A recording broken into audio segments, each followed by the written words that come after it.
Sri Lanka Zimbabwe கிட்ட இப்போ ஒரு T20 மேட்சை தோத்து போயிருக்காங்க. ட்ரை சீரீஸ் அப்படின்றது ரொம்ப நாளுக்கு அப்புறமா நம்ம பக்கத்துல ஒரு ட்ரை சீரீஸ் நடக்குது அப்படின்னு சந்தோஷப்படுற மாதிரி இருந்தாலும் அந்த ட்ரை சீரீஸ் ஸ்ரீலங்கா தோத்து போயிட்டாங்களே அப்படின்றது மிகப்பெரிய வருத்தமா இருக்குது. என்ன நடக்குதுன்றத பார்ப்போம். Boys and girls and my dear buddies, hi from காலம். இந்த ட்ரை சீரீஸ் அப்படின்றது வந்து நம்ம இந்தியா பார்ட்டிசிபேட் பண்ணுற ட்ரை சீரீஸ் ரொம்ப குறைஞ்சிட்டே வருது.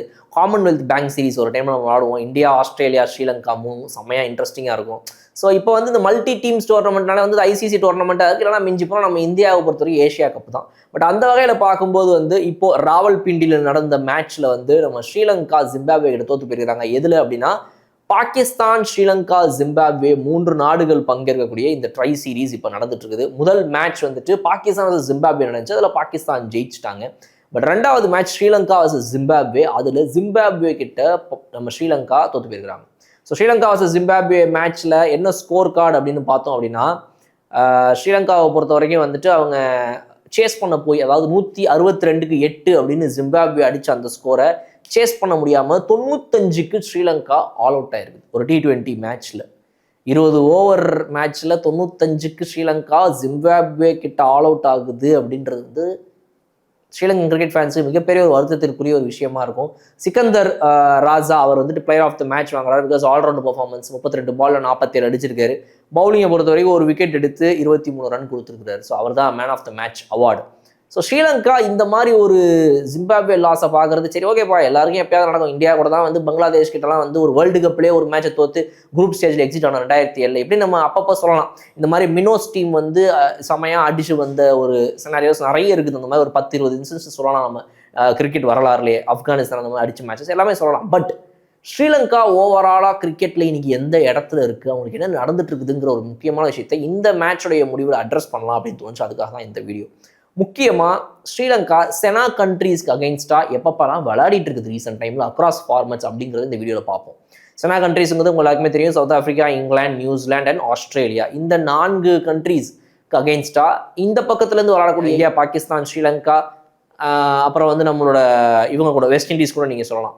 இந்த மாதிரி இந்த 4-5 டீம்ஸ் வந்து அந்த பக்கம் இருக்கக்கூடிய அந்த 4 டீம்ஸோட போய் போட்டி போடுறது தான் வந்து எப்போவுமே மேஜராக எல்லாரும் கவனிக்கக்கூடிய ஒரு விஷயமா இருக்கும். அந்த வகையில் பார்க்கும்போது செனா கண்ட்ரீஸில் போய் விளாடினா நம்ம பேஸ் அண்ட் பவுன்ஸ்க்கு நம்ம அடாப்ட் ஆகலாம். ஃபாஸ்ட் பவுலிங் நிறைய இருக்கும். நம்ம ஊரில் ஸ்பின் டாமினேஷன் அப்படின்னா அங்கே வந்து ஃபாஸ்ட் பவுலிங்கான பிச் இருக்கும். நல்ல ஹார்ட் டெக்கான பிச்சை போட்டு வச்சிருப்பானுங்க. பவுன்ஸ் அண்ட் பேஸ் நிறைய இருக்கும். ஸோ அதுக்கு நம்ம அடாப்ட் ஆகும் சூப்பராக சொல்லி அக்ராஸ் த ஃபார்மட்ஸ் இந்த நாடுகள், சப்கான்டினென்ட்ஸ் எல்லாமே, ஏஷியன் கண்ட்ரீஸ் எல்லாமே அங்கே போய் விளாடுவது வழக்கம். அப்போது கடந்த இந்த ஒரு 4-5 வருடங்கள்ல எவ்வளோக்கு எவ்வளோ வந்து ஸ்ரீலங்கா செனா கண்ட்ரிஸ் அகேன்ஸ்டாக விளையாடிக்குன்னு நீங்கள் கேட்டால் ஷாக் ஆயிடுவீங்க. இந்த வீடியோவில் நான் சொல்கிறேன் உங்களுக்கு. ஸோ ஸ்ரீலங்காவை பொறுத்த வரைக்கும் ரீசெண்டாக ஃபர்ஸ்ட் நம்ம வந்து ஓடிஐ பார்ப்போம். ஓடிஐ பொறுத்த வரைக்கும் ஆஸ்திரேலியாவுக்கு அகெயின்ஸ்டாக ஸ்ரீலங்கா கடைசியாக விளையாடுறது 2024 ஓடிஐயை பொறுத்த வரைக்கும் ஆஸ்திரேலியாவுக்கு அகெயின்ஸ்டாக 2-0 அப்படின்னு சொல்லி ஸ்ரீலங்கா தான் ஜெயிச்சுது. இதே ஆஸ்திரேலியாவுக்கு அகெயின்ஸ்டாக T20 கடைசியாக எப்போ விளையாடிச்சு அப்படின்னு பார்த்தீங்கன்னா 2022 2022 சீரீஸில் ஓடிஐ அண்ட் T20 ஆஸ்திரேலியா அகெயின்ஸ்டாக ஸ்ரீலங்கா விளையாடுது. ஆஸ்திரேலியா தான் ஸ்ரீலங்காவுக்கு வராங்க 2022. ஆனால் அப்போ T20 ஓடிஐ ரெண்டையும் விளையாடுறாங்க. ஆனால் 24க்கு வரும்போது வெறும் அந்த டைம் வந்து சாம்பியன்ஸ் டிராஃபி வரப்போகுது, ஒரு ஓடிஐ சீரீஸை மட்டும் ஆடிக்கணும் அப்படின்னு ஓடிஐ சீரீஸ் ஆடுறாங்க. அதுலேயும் ஸ்ரீலங்கா தான் ஜெயிக்குது. ஆனால் அந்த டைமில் ஒரு T20 series ஆடலை. So T20 series லாஸ்ட்டாக இவங்க 2 விளையாடினதே 2022 தான்.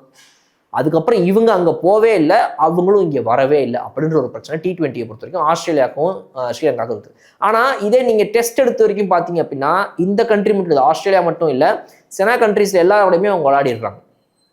ஓகே, ஏன்னா இந்த டெஸ்ட் WTC சாம்பியன் சைக்கிள்னு ஒன்று இருக்கிறனால அதில் எல்லா நாடுகளும் அவங்களுக்குள்ள விளையாடணும். இவங்க கூட ஒரு சீரீஸ், அவங்க கூட ஒரு சீரீஸ்னு ஒரு ஆர்கனைஸ்டான ஒரு ஃபார்மெட்டாக அது இப்போ மாறிட்டனால எல்லா நாடுகள் கூடயும் ஒரு சீரீஸை விளையாடிடுறாங்க. ஸோ ரீசெண்டாக செனா கண்ட்ரிஸ் எல்லாரோடையும் ஒரு சீரீஸ் விளையாடிட்டே வந்திருக்கிறாங்க ஸ்ரீலங்கா. ஆனால் அந்த ஃபார்மெட்டோடைய அந்த ஒரு ப்ராப்பர் ஐடியேஷன் வந்து இந்த பக்கம் இல்லாதனால யார் வேணா எப்போனா அடிக்கலான்றாங்க. இவங்களுடைய சாய்ஸில் ஆடுறாங்களா, இது என்ன இதில் பேசிஸ் எடுக்கப்படுதுன்னு தெரியல. ஓடிஐ அண்ட் T20 லிமிடெட் ஓவர்ஸை பொறுத்த வரைக்கும் செனா கண்ட்ரிஸோட இவங்களுடைய ஹிஸ்ட்ரிங்கிறது குறைஞ்சிட்டே வருது ரீசெண்ட் டைம்ஸ். சரி, ஆஸ்திரேலியாவா இந்த 2022 ஒரு சீரீஸ் ஆடி இருக்கிறானுங்க T20 பொறுத்த வரைக்கும். 2024 லாஸ்ட்டாக ஓடிஐ விளையாடி இருக்காங்க. ரைட்.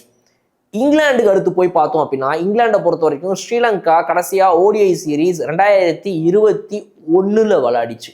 அது ஸ்ரீலங்கா இங்கிலாந்துக்கு போன டூர் 2021. இதுதான் ஓடிஐ பொறுத்த வரைக்கும். அதில் வந்து இங்கிலாந்து 2-0 ஜெயிச்சாங்க. T20 பொறுத்த வரைக்கும் ஸ்ரீலங்கா கடைசியாக இங்கிலாந்துக்கு போனது அதே 2021 அங்கே இங்கிலாந்து ஜெயிக்கிறாங்க 3-0.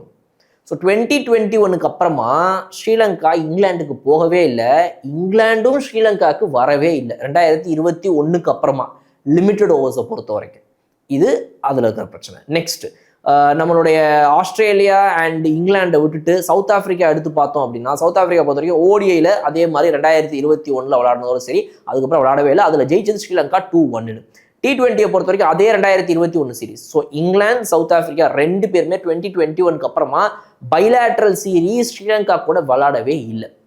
ஸோ இந்த செனா கண்ட்ரீஸில் 4வது ஆகிற கண்ட்ரி வந்துட்டு நியூசிலாண்டு. ஸோ நியூசிலாண்டு மட்டும்தான் ரீசெண்ட் டைம்ஸ் நிறைய சீரீஸ் விளையாடிட்டே இருக்கிறாங்க ஸ்ரீலங்கா கூட.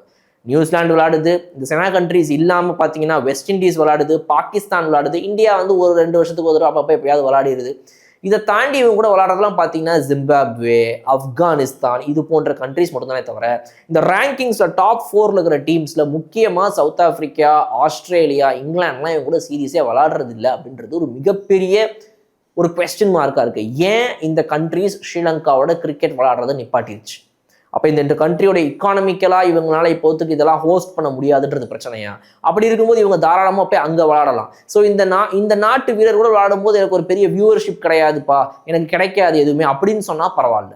ஸ்ரீலங்கன் பிளேயர்ஸ் இன்னுமே போய் அந்த கண்ட்ரியில் விளையாடும்போது அவங்களுக்கான ஒரு வேல்யூங்கிறது இருக்குது. அப்படி இருக்கும்போது இங்கிலாந்து கூட ஏன் 2021 அப்புறம் இவங்க சீரீஸே விளையாடலை? ஓடிஐ ஃபார்மெட்டை பொறுத்த வரைக்கும் இல்லை T20 ஃபார்மெட்டை பொறுத்த வரைக்கும் ஏன் சவுத் ஆஃப்ரிக்கா கூட விளையாடவே இல்லை? சவுத் ஆஃப்ரிக்கா ஆல்சோ அவ்வளோ பெரிய நம்பர் 1 டீம்லாம் கிடையாது. இன்றைக்குமே கூட அவங்க எல்லா நாடு கூட விளையாடுறதுக்கு ரெடியாக இருக்கிற ஒரு டீம் தான். அப்போ அவங்களுக்கு நடுவில் ஏன் விளையாடலை? So what is the problem? Is the problem with government of Sri Lanka. இவங்க இனிஷியேட்டிவ் எடுக்க மாட்டேங்கிறாங்களா? இவங்க சைடில் சப்போர்ட் இல்லையா இந்த கிரிக்கெட்டர்ஸுக்குன்றது ஒரு கேள்வி. இன்னொரு பக்கம் அந்த ஆப்போசிட் கண்ட்ரீஸ்லேருந்து ஒருவேளை இனிஷியேட்டிவ் இல்லையா? இதில் என்ன பிரச்சனை அப்படிங்கிறத விரைவில் நம்ம கண்டிப்பாக கண்டுபிடிச்சு அதோட ஒரு சூப்பர் வீடியோவோட நான் உங்களை விரைவில் வந்து சந்திக்கிறேன். அப்போ நம்ம ஸ்ரீலங்காலேருந்து இருக்கக்கூடிய நம்மளுடைய சப்ஸ்கிரைபர்ஸ் நிறைய பேர் வந்து இப்போ வரைக்கும் ஸ்ரீலங்கன் கிரிக்கெட்டை பற்றி நம்மக்கிட்ட நிறைய பேசணும், நம்மளோட ஷோவில் வரணும்லாம் கூட நிறைய பேசுகிறாங்க. ஸோ அவங்களுடைய அந்த இன்புட்ஸோட வந்துட்டு விரைவில் நான் அவங்களை வந்துட்டு ஸ்ரீலங்காவுடைய கிரிக்கெட்டில் கூடிய ப்ராப்ளம்ஸ் என்னென்ன அப்படின்றத அட்ரஸ் பண்ண வகையில் அந்த நம்மளோட சப்ஸ்கிரைபர்ஸ் கூடயே வந்து பேசலாம் அப்படின்னு நினைக்கிறேன். அந்த வீடியோவில் நான் வந்து பார்க்குறேன். நீங்கள் சொல்லுங்கள், ஸ்ரீலங்காவை பொறுத்த வரைக்கும் இந்த செனா கண்ட்ரீஸோட கான்சன்ட்ரேஷன்றதை தாண்டி இப்படி ரேங்கிங்ஸ் எல்லா இடத்துலையுமே டாப் 3-4 கண்ட்ரீஸில் இருந்த ஒரு டீமாக இருந்தது. இன்னைக்கு எல்லா ஃபார்மெட்லையுமே ரேங்கிங்ஸில் 5 and below. T20 பொறுத்த வரைக்கும் நம்பர் 8 இன்னைக்கு ICC T20 ரேங்கிங்ஸில் இருக்குது அப்படின்ற ஸ்டேஜில் இருக்கிறதுக்கான மிக முக்கியமான காரணம்னு நீங்கள் எதை நினைக்கிறீங்க? கமெண்ட்ஸ் சொல்லுங்கள். இன்னும் சூப்பரான வீடியோ நான் வந்து பார்க்குறேன். அதுவரை விடைபெறுவது உங்கள் பாலம். Okay bye. வட்டி boss Bigg Boss Tamil season 9 review show நான் வர தினமும் ராத்திரி 11:30 மணிக்கு. Subscribe to colour Kannadi media.